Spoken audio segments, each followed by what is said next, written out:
of thousands who were killed in the Royal Triangle especially. After the war, we collected scars of Wanga in 32 communal graves. And each one had about 2,000 scars. So you can count how many people. But we selected the 9th of June because that is when, in the village of Chikandwa, near Semuto,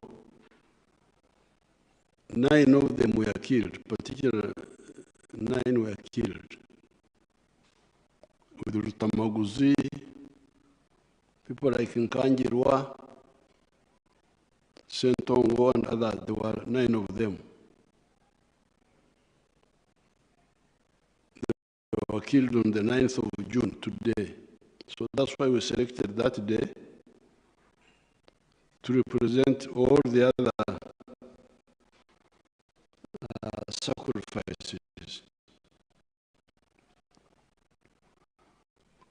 As the speakers have said, when we were fighting, we had really pressing issues as a country. Not only Uganda, but even the other African countries have been facing those problems.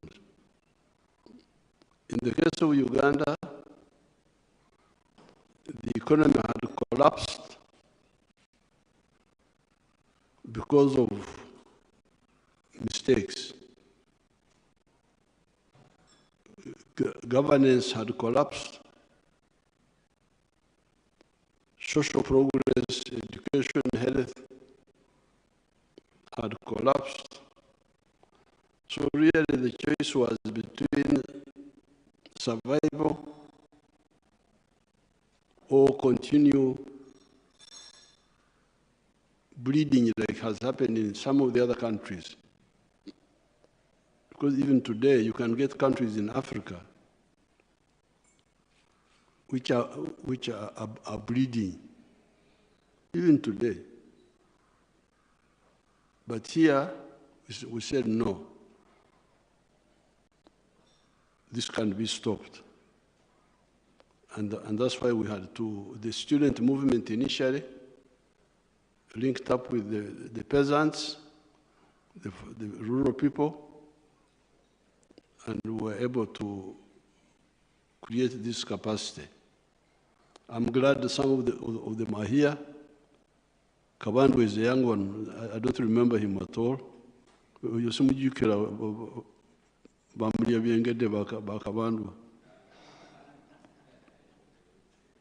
Nume was there. Nume is there. He was our chairman in Katoka Njiri. We had the elders are there who joined us. And what were our aims? Aim number 1 was democracy. Let the people choose their leaders. We had chosen leaders in 1962. From that time, no more elections for 18 years, until 19... The God gave you,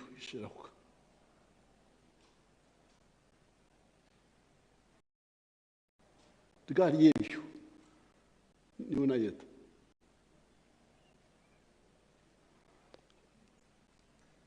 Until 1980, 18 years,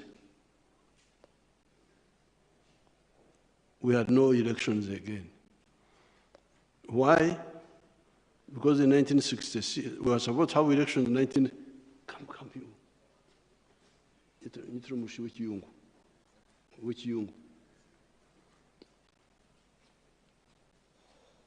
We were supposed to have elections in 1967, but they were cancelled because in 1966, Obote fought with Mutesa.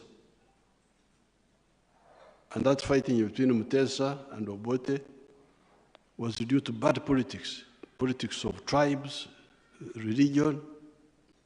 That's what caused that problem.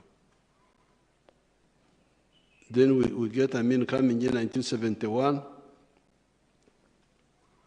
And when Amin comes and says, I'm the one, I'm here for, I'm the leader for life, whether they elect me or not. So that's how we had 18 years of no elections.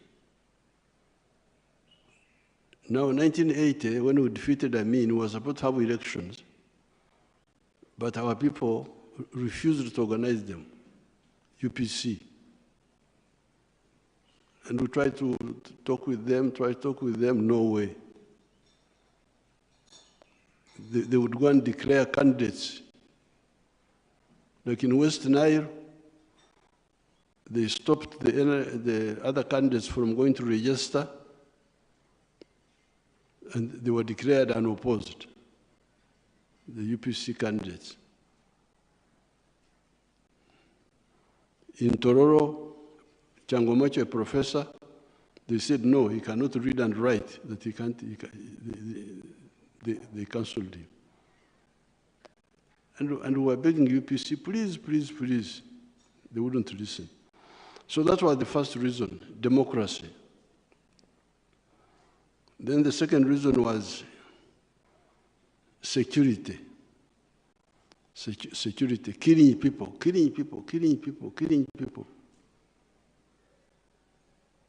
No accountability at all.